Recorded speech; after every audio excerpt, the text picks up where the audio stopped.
My stepfather sold my college fund to buy his daughter a car, so I exposed his biggest secret at her graduation party. My name is Tyler, and if someone had told me 3 years ago that I'd be standing in front of 200 people at my stepsister's graduation party reading bank statements out loud, I would have called them insane. But here we are. Let me start from the beginning, because this story has layers that go deeper than anyone could have imagined. I was 15 when my mom married David. She'd been a single parent since my dad died in a car accident when I was 8, and honestly, she deserved happiness. David seemed like a good guy. He was a successful accountant, drove a nice car, and treated my mom like a queen during their courtship. He had a 13-year-old daughter named Melissa from his first marriage. Melissa lived with us full-time because her mother had died of cancer 2 years earlier. On paper, we were going to be this perfect blended family. The first red flag should have been how quickly David wanted to merge finances with my mom. Within 6 months of them dating, he was handling all her financial decisions. My mom, who had never been great with money, was relieved to hand over that responsibility to someone who knew what he was doing. What she didn't know was what he was really doing. See, my dad had been smart. Before he died, he'd set up a trust fund for my college education. It was substantial, enough to cover 4 years at any state university with money left over. The trust was supposed to be managed by my mom until I turned 18, at which point I'd have full access. When David married my mom, he convinced her to transfer management of the trust to him, since he was the financial expert in the family. My mom, wanting to show that she trusted her new husband, agreed. She signed the paperwork without really reading it. Big mistake. For the first 2 years of their marriage, everything seemed normal. David treated me okay. Not like a son, but not badly either. He was clearly more focused on Melissa, but that made sense. She was his biological daughter and had lost her mother. I understood that she needed extra attention. Melissa and I got along fine. She was quiet, studious, and genuinely sweet. We weren't best friends, but we weren't enemies either. Just two kids trying to navigate a new family situation. The problem started when I was a junior in high school and began seriously looking at colleges. I mentioned to David that I wanted to start planning for college expenses, maybe meet with a financial advisor to understand my options. His response was weird, evasive, and uncomfortable. "We'll figure it out," he said. "Don't worry about money right now. Focus on your grades." But I was worried about money. College was expensive, and I wanted to make sure I was making smart decisions. When I brought it up again a few weeks later, David got irritated. "Tyler," I said, "we'll handle it. Stop being so anxious about everything." That's when I decided to do some research on my own. I went to the bank where the trust was held and asked to see the account statements. What I found made my blood run cold. The original trust fund had contained $180,000. Over the past 2 years, David had been making regular withdrawals. The current balance was $23,000. $157,000 had disappeared. I sat in that bank lobby staring at the statements, trying to make sense of what I was seeing. Maybe there was a reasonable explanation. Maybe he'd moved the money to a better investment account. Maybe the statements were wrong. But deep down, I knew the truth. David had been stealing my college fund. That night at dinner, I confronted him. "David, I went to the bank today and checked on my trust fund." His fork stopped halfway to his mouth. My mom looked confused. "What trust fund?" she asked. David's face went white. "Tyler, we discussed this. You don't need to worry about—" "Where's my money?" I interrupted. "Where's the $157,000 that's missing from my account?" The silence was deafening. Melissa looked back and forth between us, clearly confused. My mom was staring at David with a growing look of horror. "David?" my mom said quietly. "What is Tyler talking about?" David set down his fork and took a deep breath. Then he launched into this elaborate story about market fluctuations and bad investments and how he'd been trying to protect my money by moving it around. It was all bullshit, and we all knew it. "Show me the investment statements," I said. "Show me where you moved the money." "I don't have to show you anything," David snapped. "I'm the trustee. I make the financial decisions until you're 18. You're stealing from me. I'm managing your money responsibly." My mom stood up from the table. "David, show him the statements. If you move the money to better investments, just show us the paperwork." David's jaw was clenched so tight I thought his teeth might crack. I don't have to justify my financial decisions to a teenager. That's when I knew for certain. If he had legitimate investments to show us, he would have done it immediately. The fact that he was refusing meant there was nothing to show. I spent the next week doing detective work. I went through every piece of financial paperwork I could find in the house. I checked credit card statements, bank records, anything I could get my hands on. What I found was worse than I'd imagined. David hadn't just stolen my college fund. He'd been living beyond his means for years, using my money to subsidize a lifestyle he couldn't actually afford. The expensive family vacations we'd taken, paid for with my college fund. The kitchen renovation my mom had been so excited about, my money. The brand new BMW sitting in our driveway, you guessed it. But the most infuriating discovery was a bank statement showing a $45,000 withdrawal made just 3 months earlier. The memo line read, "Vehicle purchase, M. Davidson." Melissa had gotten a brand new Honda Civic for her 16th birthday. David had bought his daughter a car with my college money. I confronted my mom with everything I'd found. She broke down crying, saying she had no idea, that she'd trusted David completely, that she felt like a fool. "We have to do something," she said. "This is theft. This is fraud." But when we confronted David together, he had a different story. "That money was never really Tyler's," he said calmly. "It was part of our household finances. When I married your mother, we combined our assets. That includes money from Tyler's father. That's not how trust funds work, I said. Actually, David smiled, and it was the coldest smile I'd ever seen. It is how they work when you're the legal trustee and the money is being used for the beneficiary's care and upbringing. He pulled out a folder of documents I'd never seen before. Every withdrawal I made was for Tyler's benefit. The family vacations that Tyler enjoyed, the renovated kitchen that improved the home where Tyler lives, the car that Tyler also gets to use, all legitimate expenses related to his care and well-being. My mom and I stared at the paperwork. David had been meticulous. Every expense was documented and justified in a way that made it look legal. This is bullshit, I said. You bought Melissa a car with my money. I bought a family vehicle that both my children have access to, David corrected. The fact that Melissa is the primary driver doesn't change the fact that it's a household asset. I wanted to punch him in the face. This smug bastard had systematically stolen my future and found a way to make it look legal. Tyler, David continued, I understand you're upset, but you need to understand that I've been acting in your best interest. The money I used has been invested in appreciating assets and experiences that have benefited you directly. How has Melissa's car benefited me? Transportation is a family expense. When Melissa drives to school events or activities, it frees up other family resources. When she runs errands, it helps the entire household. The vehicle serves the family unit, which includes you. Every word out of his mouth made me angrier, but I could see he'd thought this through. He'd covered his legal bases. Even if we sued him, a judge might side with him based on the documentation he'd created. That night, I lay in bed planning my revenge. David thought he was so smart, thought he'd outmaneuvered a teenager, but he'd made one crucial mistake. He'd underestimated how determined I could be when someone tried to steal my future. I started by doing research on David himself. If he was going to play legal games with my money, I was going to find out what secrets he might be hiding. It took me 3 weeks of digging, but I found it. David wasn't just an accountant. He was a forensic accountant who specialized in uncovering financial fraud for law firms and corporations. His entire career was built on finding hidden assets and exposing financial criminals. The irony was almost beautiful. The man who made his living catching thieves was a thief himself. But that wasn't the bombshell. The bombshell was what I found when I dug deeper into his professional background. David had been fired from his previous job for embezzling client funds. The law firm he'd worked for had covered it up to avoid scandal, but they'd made him pay back every penny and had him blacklisted from major accounting firms. That's why he'd started his own practice. Not because he was entrepreneurial, but because no one else would hire him. My stepfather was a convicted embezzler who had somehow convinced my mother to marry him and give him access to her son's trust fund. But it got worse. I found court records showing that David's first wife hadn't died of cancer. She died in a car accident while trying to leave him after discovering his embezzlement. She'd been driving to her sister's house with Melissa when another driver ran a red light and killed her instantly. Melissa had been in the car. She'd survived the crash, but had no memory of the events leading up to it due to a head injury. David had been telling people his wife died of cancer because the truth was more complicated. The truth was that she'd been trying to escape from him when she died. I sat in the public library staring at these court documents, and I realized that David wasn't just a thief. He was a predator who targeted vulnerable women and stole from their children. My mom was his second victim. I was the second child he'd robbed. And Melissa? Melissa was an unwitting accomplice, driving a car that had been bought with stolen money, living a life that was funded by her father's crimes. The question was, what was I going to do about it? I could go to the police, but David had covered his tracks legally. I could tell my mom everything, but she was already devastated by what she knew. I could confront Melissa, but she was innocent in all this. Or I could wait for the perfect moment to destroy him publicly, the way he'd destroyed my future. That moment came 2 months later, at Melissa's high school graduation party. David had planned this elaborate celebration in our backyard. He'd rented a tent, hired caterers, invited everyone they knew. He was so proud of Melissa, bragging to everyone about how she'd gotten into Duke University on a partial scholarship. What he didn't mention was that the rest of her Duke tuition was being paid for with what remained of my college fund. That's right. While I was being told I'd need to take out massive student loans to afford community college, David was using my money to send his daughter to a prestigious private university. I discovered this 2 weeks earlier when I saw the tuition payment on his computer. $28,000 for Melissa's first semester at Duke, withdrawn from my trust account. That was the last straw. As the graduation party was winding down and David was making a toast about how proud he was of Melissa and how bright her future looked, I stood up. Actually, I said loudly enough for everyone to hear, I'd like to say something about Melissa's bright future and how it's being funded. David's face went pale. Tyler, sit down. No, I think everyone should know the truth about our family's finances. I pulled out a folder of documents I'd been carrying around for weeks, waiting for this moment. See, David here has been telling everyone what a successful accountant he is, how he's been managing our family's money so responsibly. The party guests were looking back and forth between us, sensing drama but not understanding what was happening. What they don't know is that David is a convicted embezzler who was fired from his last job for stealing client funds. Gasps from the crowd. David started moving toward me, but I backed away and kept talking. They also don't know that he's been systematically stealing my college fund to pay for this family family's lifestyle. I held up bank statements showing the withdrawals. This beautiful graduation party, paid for with my college money. Melissa's new car, my college money. Her Duke University tuition, you guessed it, my college money. Melissa was staring at me in horror. Tyler, what are you talking about? I'm talking about the fact that your father has stolen $180,000 from my trust fund, and he's been using it to fund your life while telling me I need to take out loans for community college. David finally reached me and tried to grab the documents. That's enough. Oh, we're just getting started, I said, dancing away from him, because the really interesting part is David's first wife. The color completely drained from his face. See, David's been telling everyone that Melissa's mother died of cancer, but that's not true, is it, David? I pulled out the court documents. The truth is that David's first wife found out he was embezzling money, and she was trying to leave him when she died in a car accident. She was literally fleeing from him with their daughter when she was killed. Melissa made a sound like she'd been punched in the stomach. Dad? And the best part, I continued, is that David makes his living as a forensic accountant catching financial criminals. He literally gets paid to expose people who do exactly what he's been doing to my family. The party guests were dead silent. Someone's phone was out, probably recording everything. David lunged at me again, this time successfully grabbing my arm. Give me those documents. Get your hands off me, I shouted, jerking away. Everyone here needs to know they're celebrating with stolen money. My mom appeared at my side. David, is this true? David looked around at the sea of shocked faces, his colleagues, neighbors, friends, all staring at him with disgust and disbelief. This is a family matter, he said weakly. This is a criminal matter, I corrected. And since you're so good at covering your tracks legally, I thought the community should know what kind of man you really are. Melissa was crying now. Tyler, stop, please stop. For a moment, I felt bad for her. This wasn't her fault. She didn't know her car and her education were bought with stolen money. She didn't know her father was a professional thief. But then I remembered all the times David had smiled at me while he was robbing me blind. I remembered him sitting at our dinner table, explaining why I couldn't afford the college I wanted while secretly planning to use my money for his daughter's tuition. I'm sorry, Melissa, I said. I really am. But your father stole my future to pay for yours. Someone needs to face consequences for that. I turned back to David, who was now surrounded by hostile faces. The documents I'm holding show every fraudulent withdrawal, every false justification, every lie you've told about how this money was being used. I've already made copies and sent them to the district attorney's office. This was a lie. I hadn't actually contacted the DA yet, but David didn't know that. You can try to hide behind your legal technicalities, I continued, but theft is theft, fraud is fraud, and everyone here now knows exactly what you are. David's business partner, who had been standing nearby, stepped forward. David, we need to talk, privately, right now. Several other guests were already heading for the exits, clearly wanting to distance themselves from the scandal. Within an hour, the party was over. David locked himself in his office and wouldn't come out. Melissa went to her room and slammed the door. My mom sat in the kitchen crying and making phone calls to lawyers. I sat on the back porch looking at the remnants of the party. The rented tent, the catering supplies, the congratulations banner for Melissa, all of it paid for with my stolen money. My phone started buzzing with texts from classmates who'd heard about what happened. Word was spreading fast. The next morning, David's business partner called an emergency meeting. By noon, David had been suspended from his own firm pending an investigation. By the end of the week, 3 of his major clients had terminated their contracts. Within a month, his practice was finished. But the real consequences were just beginning. The district attorney did get involved after several party guests who were lawyers reported what they'd heard. A formal investigation was launched into David's handling of my trust fund and his previous embezzlement conviction. Melissa's acceptance to Duke was revoked when the university learned that her tuition payments were under criminal investigation. My mom filed for divorce and moved out of the house, taking me with her. And David? David discovered what it felt like to have his entire life destroyed by someone who'd been planning revenge for months. The man who thought he was too smart to get caught by a teenager learned that sometimes the people you underestimate are the most dangerous. 3 months after that graduation party, David was facing criminal charges for fraud, embezzlement, and violating his fiduciary duty as a trustee. Melissa was devastated. Her college plans were ruined, her father was facing prison time, and she discovered that everything she thought she knew about her family was a lie. I felt bad for her, but not bad enough to drop the charges. See, David had made a fundamental error in judgment. He'd assumed that because I was young, I'd be easy to manipulate and control. He'd thought he could steal from me with impunity, because who would believe a teenager over a respected accountant? But he'd forgotten that teenagers have something adults often lose, the absolute conviction that fairness matters more than keeping the peace. He'd stolen my future and thought he'd gotten away with it. He was wrong. The trial was scheduled for the following spring. David's lawyers were trying to negotiate a plea deal, but the DA wasn't interested in going easy on a repeat offender who'd targeted a minor. My college fund was still gone. Even if David was convicted, getting the money back would take years of legal battles. But I'd accomplished something more important. I'd made sure that David would never steal from another family again. And sometimes justice is more valuable than money. 6 months after that graduation party, I was sitting in my mom's new apartment filling out college applications. Community college wasn't my first choice, but it was a start. I'd gotten a part-time job and was saving every penny for tuition. My mom knocked on my bedroom door. "Tyler, there's someone here to see you." I went to the living room and found Melissa standing there looking nervous and uncomfortable. "Hi," she said quietly. "Hi, can we talk?" We sat on the couch, and for a long moment, neither of us said anything. "I'm sorry," she finally said. "I'm sorry about what my dad did to you. I'm sorry about your college fund. I'm sorry about everything." "You don't need to apologize. It wasn't your fault." "I know, but I benefited from it. I drove that car knowing it was yours. I was going to go to Duke with your money. You didn't know, but I should have known. I should have asked questions. I should have wondered why my dad could suddenly afford all these things when he used to worry about money all the time." We sat there in silence for a while. "What are you going to do now?" I asked. "I got a job at the grocery store. I'm going to community college part-time and saving money. Maybe in a few years I can transfer to a 4-year school. I'm sorry your plans got ruined. My plans were built on stolen money. They deserved to get ruined." She looked at me with tears in her eyes. "Tyler, I need you to know something. When you stood up at my party and told everyone the truth, it was the worst moment of my life. But it was also the moment I finally understood who my father really was." "What do you mean?" "I mean, he's been lying to me my whole life. About my mother, about his work, about our money, about everything. You didn't ruin my graduation party. You saved me from living a lie." She reached into her purse and pulled out car keys. "I want you to have these." I stared at the keys to the Honda Civic. "Melissa, I can't take your car. It's not my car. It was bought with your money. It belongs to you. But you need it for work and school. I'll figure something out. Maybe this is how I start making things right." I looked at this girl who'd lost everything because of my quest for justice. Her father was going to prison. Her college dreams were shattered. Her family was destroyed. And she was trying to give me the only thing of value she had left. "Keep the car," I said, "but maybe we can share it sometimes. We're both going to community college, right? Maybe we can carpool." She smiled for the first time since I'd known her. "I'd like that." As Melissa left that day, I realized something important. David had stolen my college fund, but he'd also taught me valuable lessons about justice, determination, and the importance of standing up for yourself. Some people might say I went too far, that I destroyed an entire family to get revenge on one man, but I prefer to think of it as consequences finally catching up to someone who thought he was too smart to get caught. David was sentenced to 5 years in federal prison and ordered to pay restitution of $180,000 plus interest and penalties. Melissa and I did end up carpooling to community college. We both transferred to state universities after 2 years, her to study social work, me to study criminal justice. We're friends now, bonded by the shared experience of rebuilding our lives after her father tried to destroy mine. And every time I see that Honda Civic in the parking lot, I'm reminded that sometimes the best revenge isn't getting even. Sometimes the best revenge is getting justice. After part 1 exploded, seriously, I never expected this response. A lot of you wanted to know what happened during David's trial and whether I ever got my money back. Well, buckle up because the rabbit hole went deeper than anyone could have imagined. The trial was scheduled for March, about 9 months after that infamous graduation party. I thought David's case would be straightforward. Forensic accountant steals kid's college fund, gets caught, goes to prison. Simple. I was wrong. Nothing about David's life was simple. 2 weeks before the trial, I got a call from Detective Sarah Martinez, the lead investigator on David's case. "Tyler, we need to talk in person. Can you and your mother come to the station today?" My mom and I drove to the police station, both of us nervous. Had David found some new legal loophole? Was he going to walk free? Detective Martinez led us into a conference room where a man in an expensive suit was waiting. "This is Agent Thompson from the FBI's Financial Crimes Unit," she said. "He has some questions about your stepfather." FBI? This was supposed to be a local embezzlement case. Agent Thompson opened a thick file. "Tyler, when you exposed David Davidson at that graduation party, you inadvertently uncovered something much bigger than college fund theft." "What do you mean?" "We mean that David Davidson has been running a sophisticated money laundering operation for the past 8 years, using his forensic accounting practice as cover." My mom and I stared at him. Money laundering? David's business model was brilliant, actually. He'd get contracts to investigate financial crimes for law firms and corporations, but instead of just finding stolen money, he'd help certain clients hide it, for a substantial fee, of course. Agent Thompson pulled out a chart showing financial transactions that looked like a spider web. David would identify hidden assets during his investigations, then offer the criminals a deal. Instead of reporting the money to authorities, he'd help them move it through shell companies and offshore accounts. Everyone got to keep their money, and David got a percentage. "Are you saying my stepfather was helping criminals hide stolen money?" "We're saying your stepfather was one of the most successful financial criminals in the region. The college fund theft was small time compared to what else he was doing." Detective Martinez leaned forward. "Tyler, when you gave that speech at the graduation party, several of David's business associates were in the audience. After hearing what you said about his previous embezzlement conviction, 3 of them came forward. Why? Because they realized they'd been working with a criminal. And when criminals start talking to save themselves, the whole operation unravels fast. Over the next hour, they laid out a conspiracy that spanned multiple states and involved millions of dollars. David's forensic accounting firm wasn't just legitimate work with some side crimes. The entire business was a front for money laundering. He'd been working with drug dealers, tax evaders, corrupt politicians, and white-collar criminals across the Southeast. The beautiful part of his scheme, Agent Thompson explained, was that he had perfect cover. Who's going to suspect the guy whose job is catching financial criminals? But it got worse, much worse. Tyler, we need to ask you about your trust fund specifically. Do you know where that money originally came from? My dad set it up before he died. Life insurance money, I think. Actually, no. We've been investigating your father's death and we found some irregularities. My mom grabbed my hand. What kind of irregularities? Your father wasn't just any car accident victim. He was killed by a drunk driver who was never prosecuted because evidence disappeared from the scene. The room started spinning. What are you saying? We're saying the drunk driver who killed your father was one of David's clients, a wealthy businessman who David helped hide assets from a divorce proceeding. When your father's accident case threatened to expose some financial irregularities, evidence conveniently vanished. My mom was crying now. David killed my husband? David didn't kill your husband directly, but he may have helped cover up the crime. And then, 8 years later, he married the victim's widow and gained access to the life insurance money that was supposed to protect that victim's son. I felt sick. This wasn't just about my college fund anymore. This was about my father's death. There's more, Agent Thompson continued. David's first wife, Melissa's mother, her death wasn't an accident either, but I thought she died trying to leave him. She did, but the other driver who ran the red light, he was also one of David's clients, a contractor who owed back taxes and was facing federal charges. David had been helping him hide assets overseas. You're saying David had his own wife killed? We're saying it's a hell of a coincidence that two people who threatened David's operation both died in car accidents involving his clients. The FBI had been building a RICO case against David for years without realizing it. They'd been investigating his clients for various financial crimes and kept finding traces of the same forensic accountant helping them hide money. My graduation party speech had been the break they needed. When David's associates heard about his previous embezzlement conviction, they realized they couldn't trust him to keep their secrets if he got arrested. So they started making deals with the FBI. How many people was he working with? My mom asked. 87 confirmed clients over 8 years. We estimate he helped launder over $200 million in illegal funds. $200 million. My $180,000 college fund was pocket change compared to what David had been stealing. What happens now, I asked. Now we need your help. David doesn't know we've uncovered the larger operation. He thinks he's only facing charges for your trust fund. We want to keep it that way until we can arrest his entire network. They wanted me to wear a wire. The plan was simple. I'd visit David in jail and try to get him to talk about his other clients. He was desperate to work out a plea deal for the trust fund charges, so he might be willing to discuss using his business contacts to help repay the money. He's your stepfather, Agent Thompson said. He might trust you enough to reveal information he wouldn't share with anyone else. He's not my stepfather anymore, I corrected. He's the man who killed my father and stole my future. The jail visit was set for the following week. David was being held without bail because the judge considered him a flight risk. Smart judge. When I walked into the visiting room, David looked like he'd aged 10 years in 6 months. His expensive clothes had been replaced with an orange jumpsuit, and his perfectly styled hair was growing out gray. Tyler, he said, his voice shaking. Thank you for coming. I wasn't sure you would. I'm here to give you a chance to do the right thing. I know I messed up. I know I hurt you and your mother, but I want to make it right. How? David leaned forward, lowering his voice. I have connections. People who owe me favors. If I can work out the right deal with the prosecutor, I might be able to get your money back faster than through the courts. What kind of connections? Business associates. People I've helped over the years. They have access to funds, assets, things that could be liquidated quickly. You mean your clients? I mean people who understand that sometimes you need to move money creatively to solve problems. I pretended to consider this. David, if you have access to that kind of money, why didn't you just use it instead of stealing mine in the first place? Because those relationships are delicate. You can't just ask for favors without good reason. But now, with everything that's happened, they might be willing to help. Who are these people exactly? David looked around nervously, then leaned even closer. Tyler, there are things about my business that you don't understand. I wasn't just an accountant. I provided specialized services to people with complex financial situations. What kind of specialized services? Asset protection, privacy consulting, helping people keep their money safe from government overreach. Even in jail, facing federal charges, David couldn't bring himself to admit he was a criminal. He was still framing his crimes as legitimate business services. David, are you talking about money laundering? I'm talking about financial privacy strategies that are perfectly legal in the right jurisdictions. What jurisdictions? Cayman Islands, Switzerland, certain states with favorable trust laws. The wire was picking up everything. David was digging his own grave and didn't even know it. Could these people help get my money back? If I can convince them that helping me helps them, yes. But Tyler, you have to understand, these are powerful people. They value discretion above everything else. If word got out about their involvement, what would happen? They'd disappear, along with any chance of getting your money back. You're talking about dangerous people. I'm talking about successful people who prefer to handle problems privately rather than through official channels. For the next hour, David laid out a network of criminals, corrupt officials, and white-collar thieves that spanned half the country. He gave me names, locations, account numbers, and detailed descriptions of money laundering schemes, all of it recorded on the wire I was wearing. When I left the jail, Agent Thompson was waiting in the parking lot. How'd it go? He confessed to everything, multiple times, and gave gave you enough evidence to arrest half the financial criminals in the Southeast. Tyler, what you just did probably prevented millions of dollars in future crimes and helped us catch people we've been chasing for years. The raid started 48 hours later. Simultaneous arrests in 6 states. 87 people taken into custody. Bank accounts frozen, assets seized, shell companies dissolved. The local news called it the largest financial crimes bust in regional history. David's clients included 3 state legislators, 2 federal judges, a dozen corporate executives, several drug dealers, and one very surprised televangelist who'd been using David's services to hide donations from the IRS. The story dominated headlines for months. Our small town became the center of a federal investigation that exposed corruption reaching all the way to Washington. And David? David suddenly realized that his business associates were going to blame him for bringing down the entire operation. His lawyer requested immediate placement in protective custody. Your stepfather is in serious danger, Detective Martinez explained to me and my mom. Some of his clients are facing life sentences because of information he had access to. They hold him responsible for the investigation. Are we in danger? We don't think so. You're the victims here, not the perpetrators, but we're keeping an eye on the situation. 3 weeks after the raids, David's cellmate tried to kill him with a sharpened toothbrush. The attack failed, but the message was clear. David's former clients wanted him dead. He was moved to solitary confinement and put on suicide watch. Meanwhile, the government was seizing assets from his criminal network. Houses, cars, boats, artwork, jewelry, everything bought with laundered money was being confiscated. The good news, Agent Thompson told us, is that there's going to be a substantial asset forfeiture fund. Victims of the crimes will be compensated from recovered funds. How much are we talking about? For your trust fund, full restitution plus interest and damages, you're looking at around $300,000. I almost choked. $300,000? The government adds penalties and interest to asset forfeitures. Plus, David's personal assets are being liquidated. The house you used to live in, his cars, his business equipment, it's all going to victim compensation. But the money wasn't the biggest shock. The biggest shock came when the FBI finished analyzing David's client files. Tyler, we found something you need to know about. Agent Thompson pulled out another file. This one marked confidential. Your father's death wasn't random. David had been planning to target your family for years. What do you mean? David researched potential victims before approaching them. He looked for recently widowed women with assets and children who had trust funds or inheritance money. My mom went pale. He targeted me specifically? He targeted you specifically. David knew about your husband's life insurance policy and Tyler's trust fund before he ever asked you out. The whole romance was a scam from the beginning. They showed us David's notes, actual handwritten notes about our family's financial situation, my mom's emotional vulnerabilities, and the best approach for gaining access to our money. He had a whole system, Agent Thompson explained. He'd identify targets through his work as a forensic accountant. When he'd investigate estates or divorces, he'd make lists of vulnerable families with significant assets. How many other families did he target? Yours was number 7. We've identified 6 other women he married or dated over the past 15 years. All recent widows, all with children who had trust funds or inheritance money. This kept getting worse. David wasn't just a criminal. He was a serial predator who specialized in robbing grieving families. What happened to the other families? 3 of them lost everything before the relationships ended. 2 figured out what was happening and left before he could steal their money. 1 died in what was ruled an accidental gas leak at her home. Another suspicious death? We're reopening that investigation now. The FBI had uncovered a pattern spanning over a decade. David would identify vulnerable families, research their finances, create a fake identity or background, then systematically romance his way into access to their money. He's not just a money launderer, Detective Martinez said. He's a sociopathic predator who's been destroying families for sport. The scope of David's crimes was staggering. Beyond the money laundering network, he'd been running romance scams, estate fraud, identity theft, and possibly multiple murders. The total damage we can prove is over $50 million,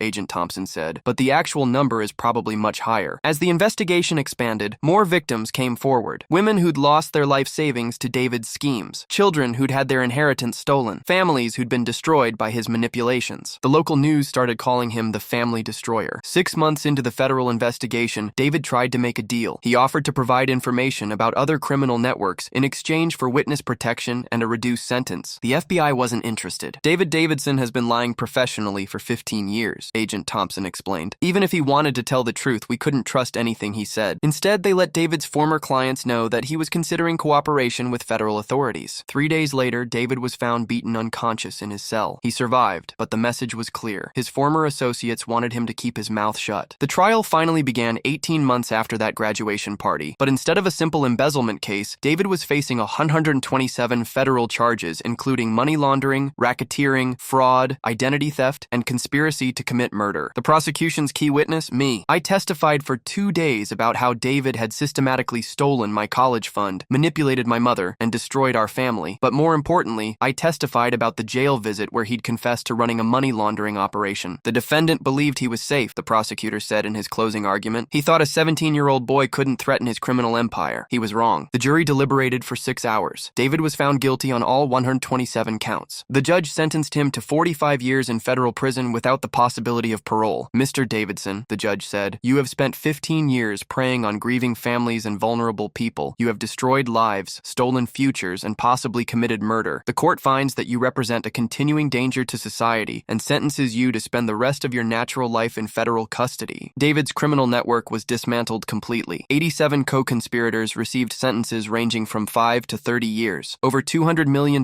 in assets were seized and distributed to victims. Melissa was there for the sentencing. She'd been following the trial and had finally learned the full truth about her father. I don't know how to process this, she told me afterward. My entire life was built on lies and stolen money. At least now you know the truth. The truth is that my father is a monster who killed your father and probably killed my mother too. The FBI's investigation had concluded that both car accidents were likely orchestrated by David. They couldn't prove it beyond reasonable doubt, but the pattern was clear. Melissa, what your father did doesn't define you. You're not responsible for his crimes, but I benefited from them. For years, I lived off money stolen from families like yours. You were a kid. You didn't know. I should have known. There were signs, things that didn't make sense. I chose not to ask questions because I liked our lifestyle. Melissa had transferred to a different state university and was studying social work, specializing in helping crime victims. She'd also started a support group for family members of white-collar criminals. I can't undo what my father did, she said, but I can spend my life helping people recover from crimes like his. 2 years after David's conviction, I graduated from State University with a degree in criminal justice. The asset forfeiture fund had covered my tuition, living expenses, and even graduate school. My mom had also rebuilt her life. She'd gone back to school, earned her real estate license, and was now helping other crime victims rebuild their finances and find safe housing. David tried to destroy us, she said at my graduation, but instead he made us stronger and more determined to help other people. The Davidson case became a textbook example of how financial predators operate. The FBI used it to train agents on recognizing romance scams and money laundering schemes. I was invited to speak at conferences about my experience, helping other young people understand how to protect themselves and their families from financial predators. The best part, though, was the letter I received from one of the other victims David had targeted. Dear Tyler, it read, my name is Sarah Chen. David Davidson stole my late husband's pension and my daughter's college fund in 2018. When I saw the news about your case and how you exposed him, I finally had the courage to come forward with my story. Because of your bravery, I was able to recover $400,000 from the asset forfeiture fund. My daughter is now in medical school and I have my life back. Thank you for being brave enough to stand up to a monster. There were dozens of letters like that. Families who'd been too ashamed or scared to report David's crimes until they saw that someone else had successfully fought back. The ripple effects of that graduation party speech continued for years. David's conviction led to investigations of similar operations in other states. Congress passed new laws making it harder for criminals to hide behind professional licenses. The FBI created a new task force specializing in romance scams and estate fraud. But the most meaningful outcome was personal. Last month, I received an email from someone I hadn't heard from in years. Tyler, this is Detective Martinez. I wanted you to know that David Davidson died in federal prison yesterday. Natural causes, heart attack. I thought you and your family should know that he'll never hurt anyone again. I felt nothing. No relief, no satisfaction, no closure, just emptiness. David had spent 5 years in prison, most of it in solitary confinement for his own protection. He died alone, hated by his fellow inmates, and abandoned by everyone who'd ever known him. In the end, the man who'd tried to steal my future had lost his own. I called Melissa to let her know about her father's death. How do you feel? I asked. Sad, she said. Not for him, but for the person he could have been if he'd chosen differently, and grateful that he can't hurt anyone else. Are you okay? I think so. It's the end of a chapter, you know? Now I can focus completely on building something good instead of running from something bad. That evening, I drove to the cemetery where my real father was buried. I'd been visiting his grave regularly since David's conviction, something I'd been too angry to do before. Hey Dad, I said, sitting cross-legged next to his headstone. The man who killed you is dead. The money he stole from us has been recovered, and I think I finally understand what you would have wanted me to do with my life. I told him about my plans to become an FBI agent specializing in financial crimes, about my goal of protecting other families from predators like David, about how his death had ultimately inspired me to dedicate my life to justice. I miss you, I said, but I want you to know that David didn't win. He thought he could destroy our family and steal our future. Instead, he created a future where I spend my life catching people like him. As I drove home, I thought about the chain of events that had started with a stolen college fund and ended with the dismantling of a multi-state criminal empire. David had been right about one thing. He'd underestimated me. But his biggest mistake wasn't underestimating a teenager's determination to get justice. His biggest mistake was thinking that destroying one family would be enough to satisfy his greed. Because once I learned the truth about what he'd he'd done to my father, to Melissa's mother, to all those other families, it wasn't about my college fund anymore. It was about making sure that no one else would ever again lose everything to a monster who specialized in destroying grieving families. David Davidson had spent 15 years perfecting the art of destroying lives. I'd spent 3 years perfecting the art of destroying David Davidson. In the end, justice won. And sometimes, that's enough. The final irony? The house where David had lived while stealing from my family was purchased by the FBI and converted into a training center for financial crimes investigators. There's now a plaque by the front door that reads, Davidson Financial Crimes Training Center, protecting families from financial predators. Every new agent who trains there learns David's story as an example of how financial criminals operate and how they can be stopped. His name will live on all right, but not as a successful criminal. As a cautionary tale about what happens when you underestimate the people you try to destroy. And every time a new agent graduates from that training center and goes out to catch financial predators, David Davidson's legacy becomes a little more about justice and a little less about crime. I think my father would appreciate the irony. This is the last update, and honestly, I wasn't sure I was going to share this part of the story. What I'm about to tell you happened 6 months after David died in prison, and it changes everything you think you know about this whole situation. I was finishing my first year at the FBI Academy when I got a call from Agent Thompson. He'd been promoted to head the Bureau's Financial Crimes Unit, largely because of the success of the Davidson case. Tyler, I need you to come to Quantico immediately. There's something you need to see. What kind of something? The kind that's going to change how you understand your father's death. I drove to FBI headquarters that same day, my mind racing. David was dead. His criminal network had been dismantled. What else could there possibly be? Agent Thompson led me to a secure conference room where Detective Martinez was waiting with a woman I didn't recognize. Tyler, this is Agent Rebecca Stone from the Bureau's Cold Case Unit. She's been investigating David's activities from before we knew about his criminal network. Agent Stone was holding a thick file marked classified. Tyler, we've been working on something for the past 2 years, something we couldn't share during David's trial because it would have compromised ongoing investigations. What kind of investigations? We've been tracking David's activities back to the beginning of his criminal career. What we found is going to be difficult to hear. She opened the file and pulled out a photograph. It showed my father shaking hands with David in what looked like an office setting. Your father knew David Davidson 6 years before David ever met your mother. The room started spinning. That's impossible. Your father hired David as a forensic accountant in 2008. David was investigating financial irregularities at the hospital where your father worked as an administrator. I stared at the photograph, trying to make sense of what I was seeing. There's more, Agent Stone continued. Your father didn't hire David to investigate fraud. He hired David to help cover it up. Cover what up? Your father had been embezzling money from the hospital's charity fund for 3 years, about $2.3 million total. I couldn't breathe. My father, the man I'd been avenging for 3 years, was a criminal? David's job was to help your father hide the stolen money and create fake documentation to make the embezzlement look like legitimate expenses. Agent Thompson leaned forward. Tyler, your father wasn't David's victim. He was David's mentor. The next hour was the worst hour of my life. They laid out evidence showing that my father had been running a sophisticated embezzlement scheme at the hospital where he worked. He'd been stealing money meant for cancer patients, children's programs, and medical research. Money that was supposed to help sick people was being funneled into offshore accounts that my father controlled. David learned everything from your father, Agent Stone explained. The shell companies, the fake documentation, the money laundering techniques. Your father taught him all of it. Why are you telling me this now? Because we found your father's personal files. Files that explain why he was really killed. They showed me bank records, emails, and recorded phone conversations that painted a picture I didn't want to believe. My father hadn't been an innocent victim. He'd been David's criminal partner for 2 years before everything went wrong. What went wrong? Your father got greedy. He started keeping more than his agreed-upon share of the stolen money. David warned him to stick to their arrangement, but your father refused. Agent Stone pulled out transcripts of recorded phone calls between my father and David. In this call from March 2010, your father threatens to expose David's criminal activities if David doesn't agree to a larger split of the profits. I read the transcript with growing horror. My father was blackmailing David, threatening to turn him in to the FBI unless David gave him a bigger cut of their criminal proceeds. David's response was to arrange your father's death. So David did kill my father? Yes, but not for the reasons you thought. David killed your father to prevent him from exposing their criminal partnership. The drunk driver who'd killed my father wasn't just one of David's clients. He was David's enforcer, a man who specialized in making murders look like accidents. Your father's death wasn't about protecting a criminal network. It was about protecting David from a partner who'd turned against him. I sat there trying to process this information. Everything I'd believed about my father, about David, about the meaning of justice in this case, was wrong. There's something else, Agent Thompson said quietly. The trust fund David stole from you, it wasn't funded by your father's life insurance. What do you mean? It was funded by money your father embezzled from the hospital. The $180,000 trust fund was charity money meant to help sick children. I felt like I was going to throw up. The college fund I'd been fighting to recover was built from money stolen from cancer patients and dying kids. David wasn't just stealing your future when he took that money. He was returning stolen funds to their rightful use. In a twisted way, David was more ethical than your father. This couldn't be real. My father couldn't have been a criminal who stole from sick children. David couldn't have been the more moral person in their partnership. Why didn't you tell me this during the trial? Because David was still a criminal who'd committed dozens of other crimes. Your father's guilt didn't excuse David's subsequent actions. But Tyler, you need to understand that this case was never as simple as good versus evil. Agent Stone pulled out one final document. This is your father's confession. We found it hidden in a safety deposit box registered under a fake name. The confession was in my father's handwriting, detailing how he'd stolen money from the hospital's charity fund and used David's expertise to hide the crimes. But the last paragraph made my blood run cold. If anything happens to me, David Davidson is responsible. I've been trying to extract myself from our criminal partnership, but David has threatened to kill me if I expose him. I've set up a trust fund for Tyler using the money I stole, hoping that someday he'll be able to use it for something good. I know I'm a bad man who's done terrible things, but I love my son and I want him to have a chance at a better life than I've lived. My father knew David was going to kill him. He'd set up my trust fund as a final gesture, using stolen money to try to give me opportunities he'd never had. Tyler, Detective Martinez said gently, your father wasn't a good man, but he wasn't entirely evil either. He was a flawed person who made terrible choices and tried to do one good thing before he died. I left the FBI building and drove around for hours, trying to make sense of what I'd learned. My father was a criminal who stole from sick children. David was a criminal who killed his criminal partner. My college fund was built from money meant to help cancer patients. Everything I'd fought for was built on a foundation of lies. But then I started thinking about the bigger picture. Yes, my father had been a criminal, but David had killed him and then spent 8 years destroying other families, including mine. Yes, my trust fund was stolen money, but David had stolen it again and used it to fund his own criminal lifestyle. Yes, my father had done terrible things, but David had done worse things to more people for a longer period of time. My quest for justice hadn't been based on false premises. It had been based on incomplete information. David was still a monster who'd destroyed dozens of families. The fact that my father was also a criminal didn't change that. I called Agent Thompson and asked to meet with him again. I need to know what happened to the money after David stole it from my trust fund. Why? Because if it was stolen money to begin with, maybe it should go back to the people it was originally stolen from. Agent Thompson smiled. Tyler, that's exactly what we were hoping you'd say. The hospital where my father had worked was still missing the $2.3 million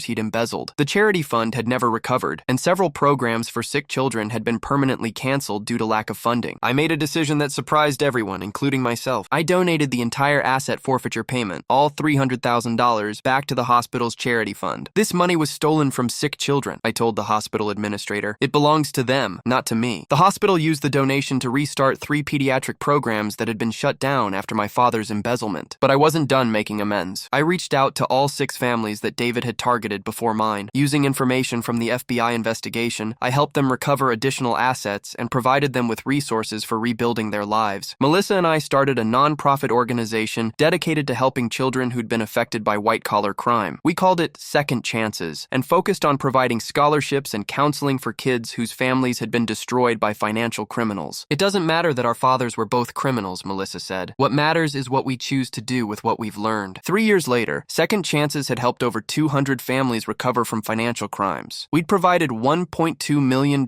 in scholarships and had successfully lobbied for new laws protecting children's assets from criminal family members. I never took money from the organization for my own education. Instead, I worked part-time and took out student loans to pay for college and FBI training. I need to earn my success legitimately, I explained to Melissa. I can't build my future on money that was stolen from someone else, even if it was technically mine. The hardest conversation was with my mother. Mom, I need to tell you something about Dad. I showed her everything. The evidence of his crimes, the confession, the truth about how he'd funded my trust fund. She cried for hours. I married 2 criminals, she said finally. How could I not have known? Because they were good at hiding who they really were, and because people can be both criminal and loving at the same time. Do you still love your father? I thought about that question for a long time. I love the father who taught me to ride a bike and helped me with homework and tucked me in at night. I hate the criminal who stole money from sick children. They were the same person, and I have to find a way to live with that complexity. My mother ended up becoming a counselor specializing in helping families affected by white-collar crime. She understood better than anyone how it felt to discover that someone you loved was living a double life. 5 years after David's death, I graduated from the FBI Academy and was assigned to the Financial Crimes Unit. My first case involved investigating a forensic accountant who was suspected of helping clients hide assets. The irony wasn't lost on me. During the investigation, I discovered that the accountant was using techniques identical to the ones my father had taught David. It turned out that my father's methods were still being used by criminals across the country. Your father may have been a criminal, my supervisor told me, but his criminal techniques are helping us catch other criminals now. You understand how these schemes work because you lived with someone someone who created them. I helped convict the accountant and recover $15 million